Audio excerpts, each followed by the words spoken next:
twinsies today in the I same cuddled, soft know. color. Our hair to the side. I'm always a hair to the side person. Me too. I've never been down the middle person. I'm me either. I'm an asymmetry all the way type girl. And it can go either way. Like Exactly. when you go get your haircut, they're like, well, which side do you like parting? And I'm like, it doesn't matter. What the heck are we I go talking both about ways. today? Asymmetry. How balance sometimes doesn't look like balance. As I say, we didn't talk about what we wanted to talk about. I'm open to talking about anything, as always. And I'm open to being vulnerable if you wanted to go there and talk about, what happens when you set goals and, you shoot, the whole like aim for the moon, you'll still hit the stars kind of thing. But what happens when you set goals and then you don't knock it out of the park? Because I just closed registration on my parenting program and I didn't get that many people. Right. So that's normal. I've had that experience many times over the course of my career, many times. Yeah. So I didn't know if you wanted to talk about that because it's like, it's real. It's like the real deal. It's like we go up to the plate and we plan, to knock it out of the park. And there are going to be times when it's not the experience that we kind of had envisioned. And how do we pivot and shift and take it as the opportunity that it always is? Yeah, absolutely. It also applies, by the way, not just to entrepreneurial pursuits. Oh, yeah. Obviously, you and I create online education and we create classes and we offer our services and stuff like that. So, of course, it applies to entrepreneurs and business owners and social media people and personal brands and all that crap. But it really does apply to any goal that we set because I feel like it comes back to the very basic expectation versus commitment matrix. Mm-hmm. And what I mean by that is when we have expectation about an outcome that is outside of ourselves and what we can control, then we are set up for disappointment or resentment, whatever, whether it's with a person or an outcome. So when we're committed to, I'm going to put myself out there, I'm committed to courage. So no matter how many people sign up for your parenting program, no matter how many people do a sample session with me or whatever, it's all good because I'm out there and that's what my success is. Mm-hmm. That's taken a long time for me to really rest in that, but like to not take outcomes personally in the work and realm in this realm. But it's I don't know, I could go on and on about this. It's such a beautiful feeling when you really are like, no, this is good. It's just a matter of time. And if something shows itself, I'm going to cut myself off. So go ahead. Yeah, no. I mean, I love you. We're so on the same page with it. And like, yeah, there was like, I woke up this morning and there was disappointment, right? Because I had a goal and I didn't reach that goal. I have a smaller group than I had kind of said, okay. And, I know all the manifesting stuff. Like I know, okay, I'll write it down.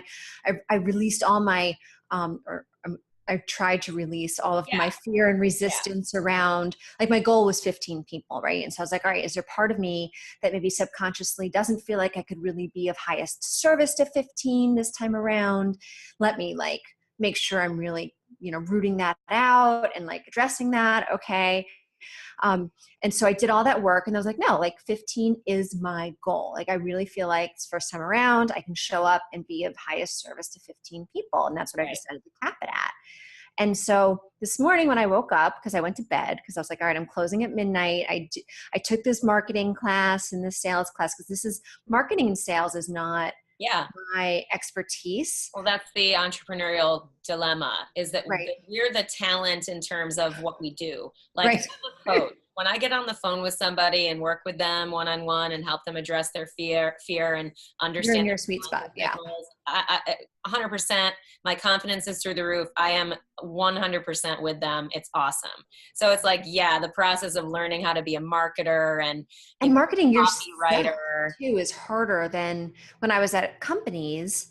Marketing companies, first of all, you had resources, right? Like, well, you had a budget, which is awesome.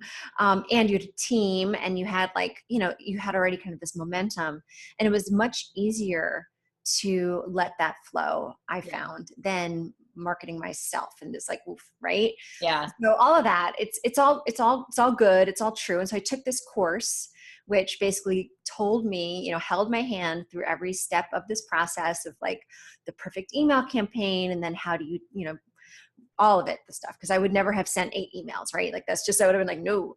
And so I did all that stuff and I was like, okay, I'm closing at midnight, and I went to sleep. And I was like, well, I only have a small group right now, and who knows, maybe in that last hour, people will. And so I woke up and I was like, no, we're still at that same number. And I was like, okay, disappointment, hold space for it. It's real. Mm-hmm. And then do all the stuff that I know to do, like look at the bright side, because there are just as many bright sides to having a smaller group as to if I had had the bigger group. So it's all good. And it was extremely uncomfortable, extremely uncomfortable. Yeah. Well, you know what's interesting, and this is something that I think this is very much directed at the entrepreneurial, promotional part of getting results, is that it brings me back to the 10 years. That whole comment about it's an overnight success takes 10 years. Yes. So people are like, oh my God, they came out of fucking nowhere. No. Which the reason I bring that up is that we have, and for me, I've had this experience of you have to, and I say you, and I mean you general, you have to earn trust over time. This is your first foray into a parenting program. Yeah, you're a badass parent. You're a badass coach. Like you are a badass person and human being. So you have trust at a certain level, but you really don't have trust as a parenting coach yet. Yeah. And so it really does, and nor do you have saturation on the marketing side of things, that you haven't been out there as marketing this for many. Like 6 weeks ago, there was not a piece that I was even doing this. So the it's fact true. that And they say like 15 to 30 touches, like all that stuff. It's totally true. Yeah. And, I had West Village parents. I was like, okay, I'm known in that community for all those years. Like there were a lot of things that like, I knew all that. I was like, and it was reasonable. I mean, 15 people. It's like, it was reasonable. So it was like all that. And so like all that is definitely true. And I'm like, this is the first time that I'm marketing myself, marketing a program. I have so much to learn about marketing. I have so much to learn about delivering the program. Sure. And yes, all those things. Well, and I make a subtle distinction around, yes, you are known in that community and trusted in that community as a person, and you're not known and trusted in this role. You're just not. You were, it was more of an event organizer before, right? Like a social glue type person. Yeah, I mean, kind of, although I will say that over the last couple of years, I haven't been as active, but for the first 7 or so years, there was a lot of coaching. Kind of just people would ask questions and, my son got bit today at school, and you just kind of chime in and support. So it was actually, it's a beautiful kind of like sprouting of, because at that time, all those years ago, I had no visibility on what I would end up being. I mean, all those years I was a business person, like an executive, like C-suite executive kind of person. Yeah. So I mean, all of this, it's like, it's all like, yes. And it's all good, holding space for it. I'm super, super excited to like dive in and serve my people, like my smaller people, but my people, like, and have more flexibility and be able to give them more one-on-one support and figure out, the best ways to really deliver the content of the program. So I'm super psyched. Yeah. And waking up this morning was like, all right. I was like, okay. Is there more about like, do you have attachment to success in the future? Do you think this indicates your ability to succeed? No, I definitely am with you on all the things that you've said about, all the reality of being known for a particular skill set and expertise, having people see you that way. Also understanding the market. I mean, there's such a big kind of unknown around like, well, what is the best way to actually serve this market? Right. Is it an online group? Is it like, there's a lot of different possibilities. So there's still so much learning around the best way to be of service, which is, you and I talk about this all the time, like whether it's improving our public speaking, improving our writing, improving our ability to kind of communicate and be of service and land and be, be of service. So all of that, it's like, there's so much opportunity. And I definitely, which is super exciting, feel so in alignment about Peace Power Parenting that like the program and the idea, it is meant to sprout into something, and whether that ends up being a book or ends up being workshop, like I have no idea. It could be workshops instead of online. Like, I don't know. I don't know. I don't know yet.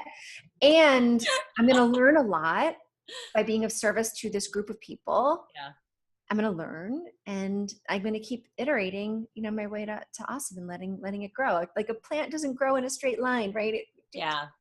Branches and back to do. It's funny. It brings me back to the idea of humility in the process, and how the process of growth and expansion and engaging the organic nature of life and everything sounds kind of big and weird, but like it's humbling all the time. Mm-hmm. And it's like, yeah, I make the ego jokes all the time, but that's because I feel this real deep humility in what I do and how I might be able to serve people. I don't know if I can serve people, if someone's going to be helped by me. I always really, that humility is such a baseline. Yeah. It keeps me like totally cool with whether I'm right for someone or not. Mm-hmm. And it so helps me have like this base calm around putting myself out there continuously. I'm not even at the 10-year mark. You know what I mean? It's funny. I think about this often, going back to the 10 years to an overnight success, is that I'm like, okay, I'm about 9 years in. I'm getting there. I'm almost there. So, like that, again, it's another thing that supports me to go, like, if ever I'm like, oh, I should be having a certain or different version of success or level of success, whatever that means to anybody, that word is defined very differently for each person, and myself as well. So yeah, I think back to the skydiving, because that's obviously where I have the most success in my career, and what obviously I've been building my life coaching career on top of, because of all of the lessons I learned and everything in that part of my career. And it's like, when I was running events and doing the marketing, I wasn't a fucking marketer. I didn't go to school for that. Right. I just was thrown into the position and loved it and learned as I went.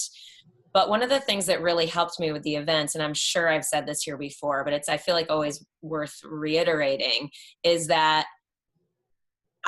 in order to disconnect from the outcome and not bring a bunch of tension and fucking limit my radiance and my bright, beautiful love and joy of skydiving, I basically was like, whoever fucking comes to my events, our events, our team, it's not mine, you know what I'm saying? Yeah. Whoever comes is going to have the best time of their lives. Yeah. Period. It could be 2 fucking people or 200 people. Yeah. Whoever comes is going to have the best time of their lives, because I believe that if those 2 people that come have the best time of their lives, they're going to go out and tell people and be like, dude, went to this event that Melanie Curtis was a part of, and shit, we had fun. Damn, I learned a lot. Wow, it was so welcoming. Whatever. Yeah.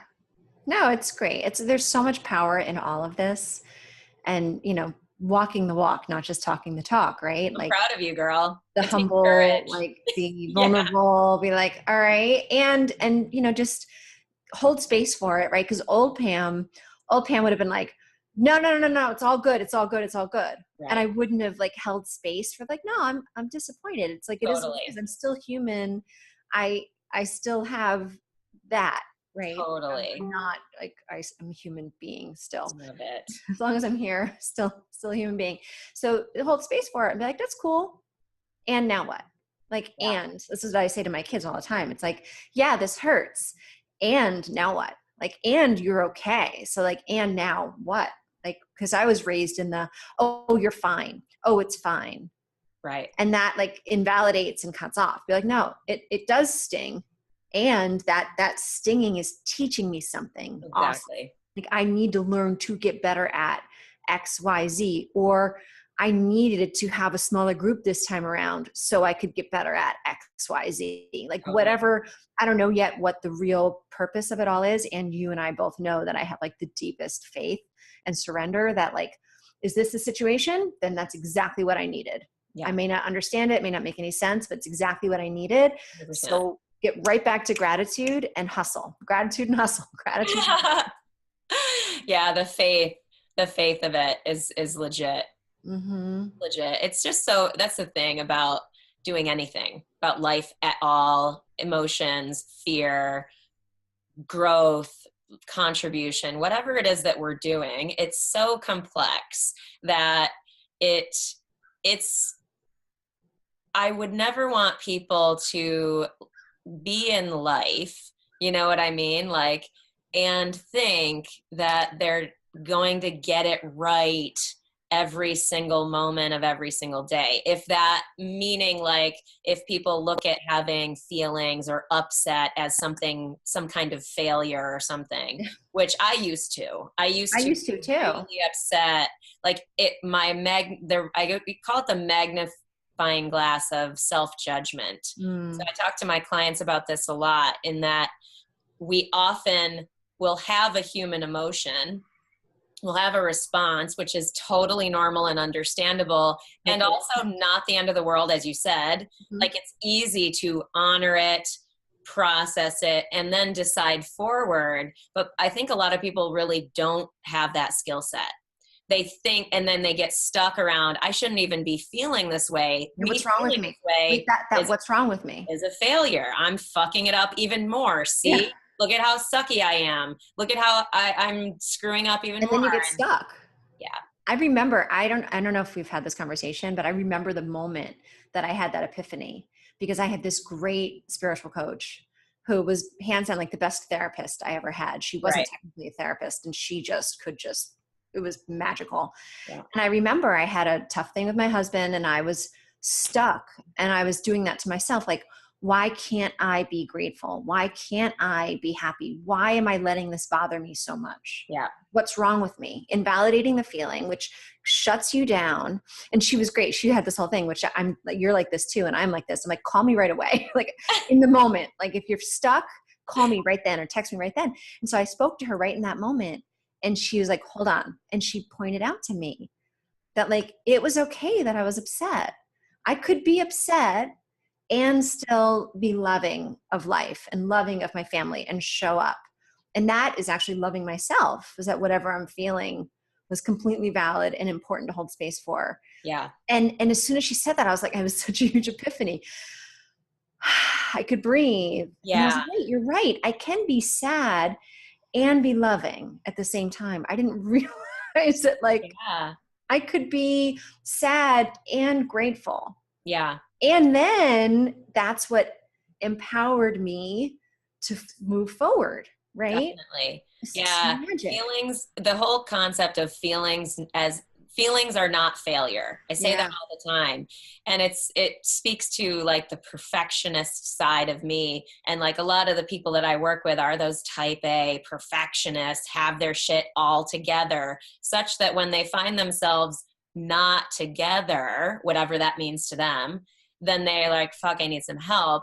Like, that's speaking to that perfectionist, like, a huge part of me being able to grow past the magnifying glass of that self-judgment, of that, like, ramping down into, you know, a worse state once I was having feelings, was really definitely being, like, super committed to not holding myself to a perfectionist standard in terms of feelings. Yeah. Because I'm a sensitive motherfucker. Me too. Yeah, I'm like, and I'm glad for that.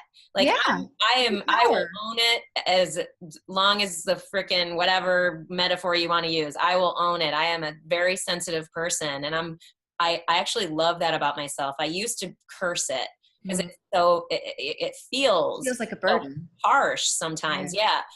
You know, but in thinking about that, and, like, being able to have this depth of emotion that is able to reach people and be with them at a deeper place, like, in terms of my coaching work, I would never trade that part of myself. And I accept the pain of being a emotionally sensitive being, you know, such that I can do this work at a deeper level. I'm truly grateful.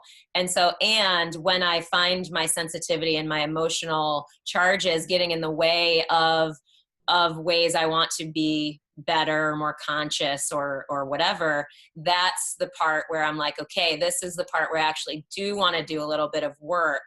I want to acknowledge the feeling and I want to choose forward from it, and not let this fear or insecurity be my driving choice, but rather say, okay, there's the insecurity or there's the fear that, whatever. Whatever the pain point is, like, right. Because there's always a pain point that our fear, like for me, like my pain points, the fears around the pain points this morning, it's like, am I good enough? Right. Always, right. Like, am I good enough? And remembering how there's that narrative in my head and that kind of wired of, even though I know now to work towards having this kind of inside out worthiness. Yep. My brain is still very much wired from, 40 years of being human for this outside in.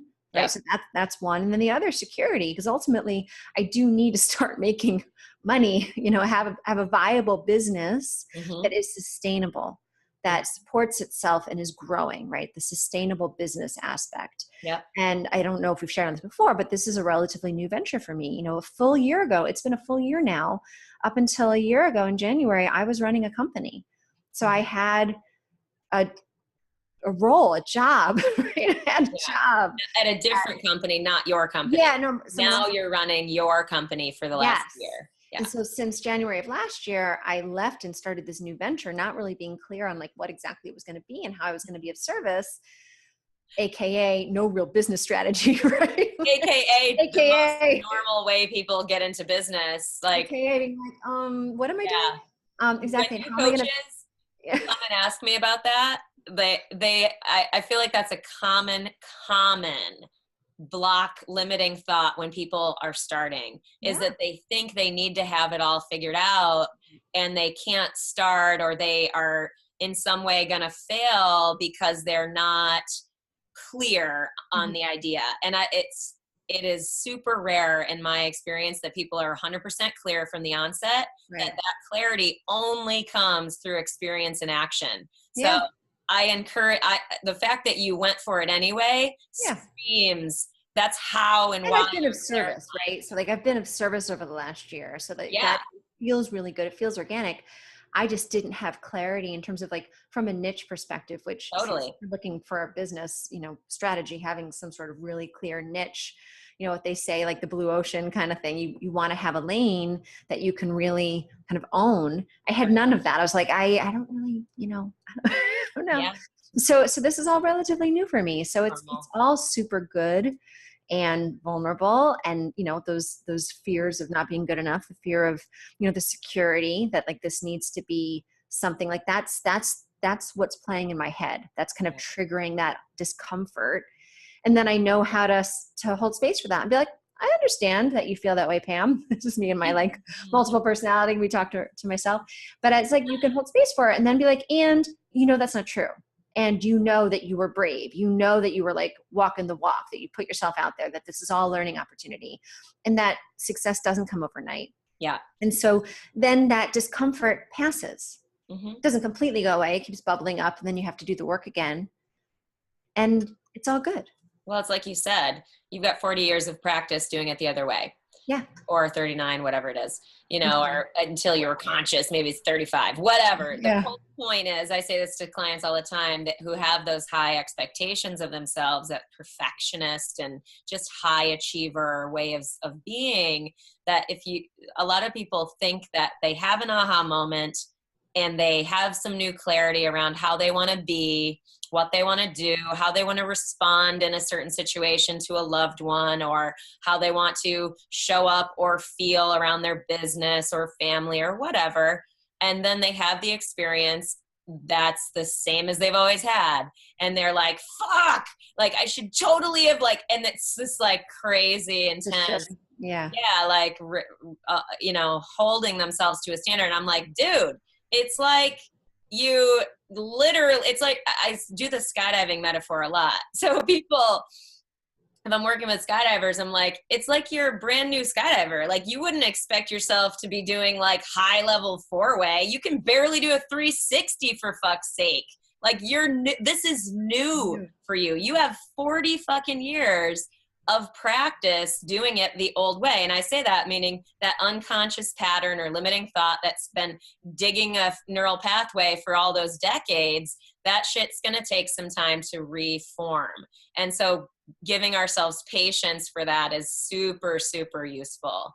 Yeah. It's like basically treating ourselves like we would hopefully treat our child, gently, patient, be like, all right, you're not all there yet, you're not going to be all there yet. And it's Totally. good. And as human beings, I honestly don't think that we're ever kind of all there. I mean, it's like, I joke that like maybe someday I'll be a Zen master, but that probably is when I die. Like, it's probably like when you're like, that's like, okay, I'm leaving my body. I'm ready now. Like I got this being human thing down. Yeah. So the reality of being human is that you have a brain and a body and you have to figure out how to use it.